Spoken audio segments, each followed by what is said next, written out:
Ya, terima kasih Anda masih bersama Prime Time Talk pemirsa. Sebelum kita lanjutkan perbincangan, saya ingin mengundang penelpon terlebih dahulu yang sudah bergabung bersama kami. Ada Pak Rudi dari Klender. Pak Rudi, selamat malam. Silakan Pak Rudi. Oke, selamat malam Mbak. Selamat malam dari PDIP itu, atau anggota DPR itu. Oke. Kalau menurut saya ini IKTP ini kan proyek yang sangat dipaksakan. Sangat dipaksakan, jadi ya tolonglah, minta tolong diusut, KPK tolong usut, kalau memang ada yang terlibat ya tolonglah langsung ditangkap aja lah. Jadi udah lebih bagus lagi kembali lagi ke KTP yang dulu aja. Jadi tidak terlalu makan uang negara yang terlalu banyak juga, ini kan jadi masalah yang bertele-tele jadinya ini. Oke, makasih untuk satu. Baik, terima kasih Pak Rudi. Saya akan ke Mas Tama. Mas Tama, ini juga penelpon nih, pemirsa kita juga mendorong hal yang sama agar kasus ini segera bergulir dan dituntaskan seperti itu. Karena memang seperti perhitungan tadi Mas Arteria sudah bergulir selama 26 bulan. Tapi tersangka yang sudah ditetapkan pun hanya selevel direktur gitu. Artinya ya level bawah lah. Mengingat kerugian yang ditimbulkan cukup besar, sekitar 2 triliun rupiah. Harusnya sih lebih banyak atau lebih tinggi nih jabatan yang kena. Anda melihatnya seperti apa? Ada dua hal tadi yang disampaikan oleh Pak Rudi ya. Pertama, ini proyek dipaksakan. Itu betul sekali. Dari awal sudah kita katakan, kalau mau bertahap, perbaikannya itu bertahap. Jadi nggak langsung tiba-tiba semua dirombak, yang ada ditutup, diganti anggaran, sehingga ini jadi berantakan seperti sekarang. Nah, yang kedua, soal penanganan perkara, tentu saja ini juga menjadi hal yang harus terus diingatkan oleh publik ya. Karena KPK sendiri, kalau publiknya nggak rame dalam tanda kutip, ini seolah-olah ya udah, dia jalan aja, terbengkalai aja begitu aja gitu loh. Ini artinya kan ada problem yang sangat mendasar nih. Kalau kemudian penanganan perkara di KPK sampai 2 tahun, lantas bedanya KPK dengan penanganan di kepolisian kejaksaan yang selama ini banyak catatan, bedanya apa? Nah, buat saya ini menjadi penting, menjadi kritik buat KPK agar segera memproses. Nah, kemudian yang kedua, soal perkaranya sendiri. Kalau yang saya lihat, ini kan penggunaan pasalnya kan pasal 2, pasal 3 yang itu bicara soal penyalahgunaan kewenangan. Saya hanya membayangkan misalnya anggaran ada hampir 6 triliun, 5,7 sekian triliun, itu kemudian beban tanggung jawabnya hanya PPK yang menyalahgunakan kewenangan. Menurut saya itu agak tidak masuk akal kalau kemudian hanya sendiri dia diproses.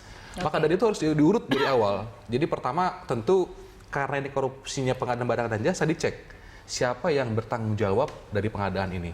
Kemudian siapa yang punya intensi atau kesengajaan agar si A yang menang, si B yang menang, si C yang kalah, dan siapa yang mendapatkan keuntungan dari situ. Artinya levelnya jauh lebih tinggi daripada direktur. Itu jadi ada berapa level, ada berapa menurut saya. Jadi kalau misalnya, kalau bahasanya kan selalu bilang anak tangga ya. Kalau saya tidak seperti cabang ya. Cabang pertama ini adalah cabang pengadaannya. Jadi itu di situ ada pemerintah, artinya siapa sih pelaksana teknisnya selain PPK tadi? Siapa yang bertanggung jawab sampai ke level menteri misalnya. Nah, kemudian yang kedua di level pengusahanya. Ini kan nggak mungkin kemudian kalau korupsi terjadi hanya tanda tangan persetujuan di PPK, kemudian yang untung hanya PPK, itu nggak mungkin. Artinya perusahaan harus diproses. Nah, yang ketiga adalah tentu ini dalam konteks penganggaran. Rame-rame IKTP ini kan sebetulnya hampir semua pihak cerita. Kejaksaan, penanganan yang uji coba IKTP itu sudah mulai bergulir. Nazarudin lewat kesaksiannya dalam kasus yang menjerat dia sendiri begitu juga sudah rame. Kita juga sudah beberapa penelitian terkait dengan hal itu. Artinya harusnya dicek juga ini soal konteks penganggaran. Gimana ceritanya anggaran bisa tetap segitu, kemudian tiba-tiba semuanya bisa mendapatkan bagian, dan ini terus sampai sekarang belum selesai penanganan perkaranya. Anda tadi menyebut sampai level menteri nih. Nazarudin juga menyebutkan ada nama seperti Gamawan Fauzi, Anas Urbaningrum, dan nama-nama lain. Nah, melihat penggunaan anggaran, apakah artinya memang bisa sampai terkena sampai level menteri? Kalau kita lihat kan begini, dalam konteks pengadaan, apalagi nilainya ini sampai hampir 6 triliun, di atas 5,7 triliun. Artinya yang PA itu siapa sih? Pengguna anggaran itu siapa sih? Itu sudah pasti level menteri. Itu sudah pasti. Nah, ini kan juga harus dilihat pertanggungjawabannya. Artinya sebetulnya dalam kasus korupsi itu yang pertama dilihat itu adalah unsur kesengajaan tadi. Apakah ini sepengetahuan dari menteri ataukah ada keinginan dari menteri? Jadi menginginkan dan mengetahui. Anda sendiri melihat ada unsur kesengajaan? Kalau sejauh ini kan sudah diingatkan oleh publik. Saya ingat betul bahwa IKTP ini begitu dia bergulir, KPK ngasih butir-butir rekomendasi. Jadi sebelum jalan ya, jadi ini kok begini nih pengadaannya nih. Ada 1, 2, ada 7 rekomendasi pada waktu itu. ICW pun pada saat proyeknya akan berjalan, kita bilang, Pak, jangan dijalankan. Kenapa? Kamu tanda tangan kontrak pada saat masa sanggah banding. Itu apa namanya? PMH di situ ada perbuatan melawan hukum. Pada saat bikin pengadaan itu ada yang namanya post bidding. Dia rubah aturan. Yang tadinya syarat adanya signature pad yang dalam KTP-nya itu kan nggak ada tuh, nggak disebut dalam kerangka acuan kerja.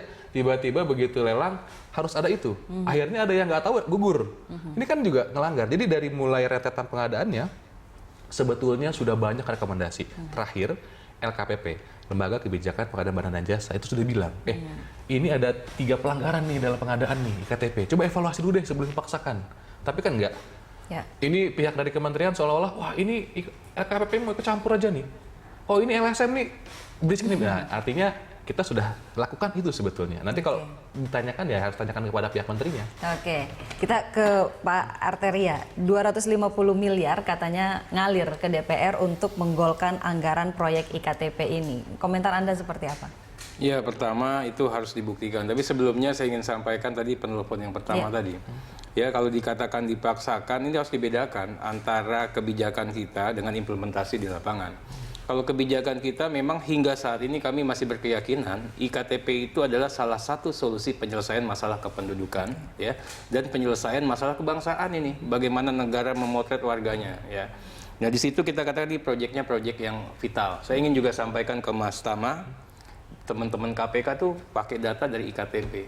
Teman-teman Polres, polisi, ya, Densus itu ngejar teroris tuh pakai datanya IKTP. Bicara BPJS, IKTP. Bicara bansos, IKTP. Kenapa begitu? Saya ingin sampaikan. Kalau dulu yang namanya Mbak Ani itu bisa namanya Mbak Ani S sama Mbak Ani T atau Mbak Ani apa, orangnya satu, dapat bansosnya 3 itu. Pemilu juga begitu, orangnya satu, dapat suara-suaranya 3. Ini yang ingin kita coba hentikan. Dan kami masih berkeyakinan kebijakan IKTP ini memang sangat-sangat penting dan harus kita lanjutkan terus. Jadi kalau dikatakan kembali lagi ke KTP jadi yang tidak lama, benar-benar dipaksakan. wah itu kita ya? kembali, ini justru penyelesaian masalah. Kemudian yang kedua, masalah penanganan perkara. Saya ingin sampaikan juga, ini adalah mega korupsi, ya. Jangan sampai KPK, ya, yang semut nan jauh di sana kelihatan, gak jadi pelupuk mata itu buram atau kabur. Itu juga maksudnya gimana lucu. nih Mas Arteria? Ini sudah terang benderang, ya. Ini sudah terang benderang. Kita bisa mulai. Kalau penyidik itu nggak usah khawatir. Apa saya nggak perlu ngajarin juga teknik penyidikan. Mainkan dulu dari Pak Sugiharto. Kasihan loh dia 26 bulan. Ya. Kasih tahu dia ini benar-benar bersalah nggak. Dan kita bicara tes lah, tes keadilan. Apa benar mukanya kayak Sugiharto itu bisa main 2 triliun? Kan nggak mungkin. Jadi yang paling mungkin tentu siapa, ada kekuatan-kekuatan besar di situ. Nah, harusnya juga KPK ini nggak usah repot-repot untuk membuktikan pikir lama-lama. Gulirkan saja ke persidangan. Di situ biar fakta persidangan yang akan membuka semuanya. Saya pikir terang benderang nantinya. Nah, kaitan dengan yang masalah DPR tadi, kami pun juga jadinya berkeberatan. Ya.